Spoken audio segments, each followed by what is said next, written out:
Yo, what's up guys, and welcome to episode 15 of Final Fantasy VI.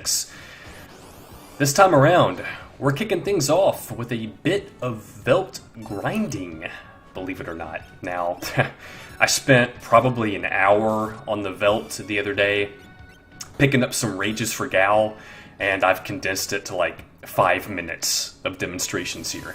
And it's like, nothing really too important to note here, but as you may have noticed, Gal has a Rage and a Leap ability. Now in that first encounter, I leapt onto the stray cat creatures.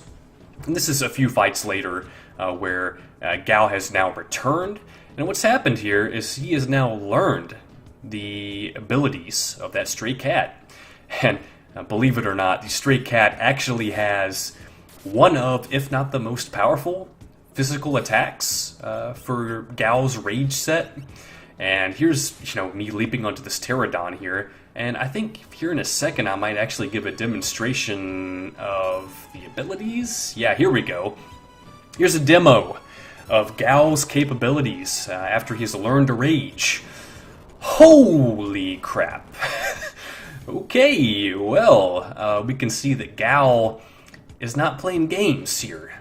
Gal is in fact a very, very heavy hitter in the Final Fantasy VI roster. Even though he may not look like it, that guy does not play. Alright, he really doesn't. And what I've done here is I've spent, maybe an hour trying to pick up some of the most important rages for me.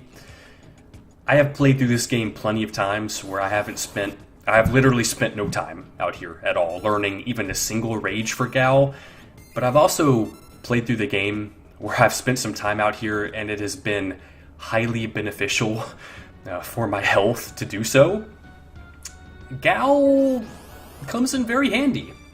You may have noticed the Telstar in that last battle. That's actually a mini-boss that I encountered, I think, in the Imperial Encampment for the first time. Yeah, you can leap on top of that guy and learn his cool-ass abilities. Unfortunately, I didn't get to learn some of the more unique creatures' abilities out here. Oh yeah, and there was a demo of me hitting everything for about 450 damage with the bomb's special abilities, but now there are some very unique and rare creatures that you can find out here. I haven't uncovered all of them yet because I haven't played through enough of the game. And just let me cut myself off real quickly, guys. You may hear some hacking, coughing sounds in the background. I have a very sick cat right now. I also live with a 165-pound dog. So, yeah, you've probably heard him snoring in the background of my Dark Souls 2 commentaries before. But I actually have a very sick cat right now. I need to take her to the vet as soon as possible, come Monday. She's been hacking and coughing pretty much non-stop for the last couple days. I was trying to discern whether or not it was like a hairball situation, but she's been so lethargic lately, and I've pretty much deduced that she has like a cold of some sort. She's actually had pneumonia before, but she's like, I'm not even exaggerating, guys. She's like 16 years old now. She's actually a very old family pet that I've been taking care of for some time now. So there she is right there, right on cue, hacking and coughing. So let me go ahead and let her outside real quick, and I will come right back. I have restarted this commentary like 10 times because of this hacking and coughing issue. Sometimes, like after I've been speaking for about 10 minutes, I'm not doing that anymore. I'm just not. So I will let her out real quick so she can do her thing, and I will be right back. Okay, so we are back, and no time was lost whatsoever for you guys. About 15 seconds lost for me, so my rhythm is slightly disrupted here, but yeah, I'm pretty sure it's all good. Anyway, guys, I'm pretty sure I know what you're thinking here. What's up with this, glass deep-sea diving helmet? And how is this one helmet going to fit on the heads of 3 different party members? Don't question it, guys. Do not question Final Fantasy VI lore or rationale. Just don't even try. Okay, it's much better for everyone that you don't. I certainly try not to. Anyway, Gao is apparently afraid of heights, or he's afraid of water. Not really sure, but either way, Sabin and Cyan get a pretty good laugh out of it. And here we go. We're about to leap in here and basically finish up this scenario, believe it or not, man. We have been here for a long time, and I am actually quite thrilled to be done with this scenario. One of my absolute favorite moments in the game, but it does kind of drag on a bit. It really does. The enemies here. Now, this is kind of like the Phantom Train. These encounters can either be incredibly easy, or they can be a big pain in the ass. Luckily, this time around, I didn't really have too much of an issue. I may have come close to having a few problems. Oh, yeah. Let me point this out really quickly. There are a couple different turns you can take. I think there's 2 different options throughout the Serpent Trench. Both options presenting you with either a right or left turn. Now, this is one part of the game that I actually do remember quite well. The right turns will lead you to caves which have delicious, shiny treasures in them, and the left turns will award you with more monster encounters. So I think pretty much the obvious choice is the right-hand paths, unless you are, for one reason or another, trying to get the most experience as possible out of this. But yeah, man, I mean, here we go.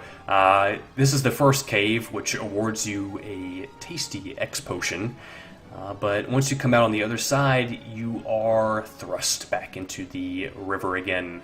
And very quickly, you are presented with that branching pathway again. Right or left, man, make your pick. But you will notice in this encounter, actually, if I'm not mistaken, I kind of got nervous, okay, because first of all, I knew that Gao was going to be big for this encounter.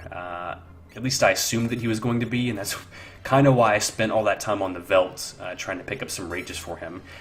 After nearly dying the last couple boss encounters I've had, I was a little nervous this time around. I was like, man, I don't really feel like dying at this point in the game, so perhaps I actually should try to prepare myself a bit. Oh, holy crap. 960 damage from Gao there, man. Those Vaporite abilities, man. I'll tell you what. Gao does not play. Once again, I think, water creatures are fairly vulnerable to lightning, especially lightning, and I think they're semi-vulnerable to fire as well. So, yeah, that shit hits pretty hard. But anyway, some of these creatures, I felt like if I used blitzes here, I might get myself in trouble. So I tried to stick to the fight ability as well as Gao's rages. Gao's rages are pretty... they're a pretty safe bet most of the time, so I really wasn't too hesitant with using the rages, and I wanted to use something that I was fairly certain would counter the aquatic abilities, or the aquatic enemies, excuse me, that I was fighting. Oh, there we go. There's the second treasure, another green beret. And in fact, I had acquired a couple extra green berets from grinding on the Veldt. The Telstar monsters actually drop those, and they're actually... It's not one of the best helmets you could have in the game, but at this point, it is quite the asset to have, and it's probably the best equipped helmet you could have on a few of the characters. And actually, Gao, Cyan, and Sabin are all capable of wearing the green beret, so it's like the best possible thing for them to have on at this point. But we were able to make it through those encounters with absolutely no problems whatsoever. And we are on the other side, which is the city of Nikeah. Now, we are presented with an option here. Hop aboard the ship and go ahead and progress, or shop. Well, I opted to shop here because there are a couple things that I wanted to pick up here. Primarily silk robes and smoke bombs. Now, smoke bombs, what those are going to allow you to do is instantly escape from battle. And this is actually poor editing for me here. I meant to cut this off like probably 3 or 4 seconds ago, but no biggie. I can continue to blabber on. Anyway, the smoke bombs will allow you to escape battle instantly without having to run from enemies. And the silk robes are basically a noteworthy item for this point that's completely unuseful for the remainder of this scenario, which is very little. But it is going to be helpful for the next scenario and the events to follow. The next couple events here. And this is actually a awesome dialogue here. The humor in this game, like, it's so goofy the vast majority of the time, but a lot of the time it just makes me laugh. Stop whispering. My ears are burning, baby. What does that even mean? Really, like, something's lost in translation there, but nevertheless, absolutely charming, and you can kind of fill in the blanks there a little bit and make of it what you will, to be honest. Anyway, we are now to the shopping portion of this playthrough, and normally I speed up my shopping sprees to double time at the very least, but because I spent such a short time shopping here, I decided just to leave it all in. Now the big thing here is, once again, just to reiterate, the silk robes. No one's really capable of wearing those right now. You see Tara doing the fist pump, and she is going to be throwing that bad boy on a couple, I don't want to say scenarios, but we have one more scenario, okay, and that's Locke's scenario, and we will be meeting another special addition to our party very shortly in Locke's scenario, and that extra silk robe is going to come in handy for her. And obviously, the other one is going to be equipped on Tara once events shift back to her focus. And that's going to be coming basically immediately after Locke's scenario. So, yeah, this is basically just stocking up on a couple things here. Oh yeah, I think I pick up a mithril pike here, if I'm not mistaken, for my main man, Edgar, who... I miss Edgar, man. I really do. Like, I've been without him a little bit too long. God, and I keep getting body blocked by NPCs here. You probably saw me getting body blocked by ghosts on the Phantom train not too long ago. I'll tell you what, AI in this game has a nasty habit of strafing in front of you, just kind of moving back and forth, like right in your general direction as you're trying to pass through a narrow pathway. So, yeah, just one of those frustrating things that you have to deal with here. And I'm basically just stocking up on a few of the essentials here, giving myself enough potions to pretty much carry me over for a while. I go ahead and play it safe, pick up a few more Phoenix Downs as well. So I am pretty well stocked on consumables. I am definitely over-prepared now in terms of extra armor and relics for the events to come. And this is the, standard operating procedure here, where I am fully aware that I have come to the end of the scenario.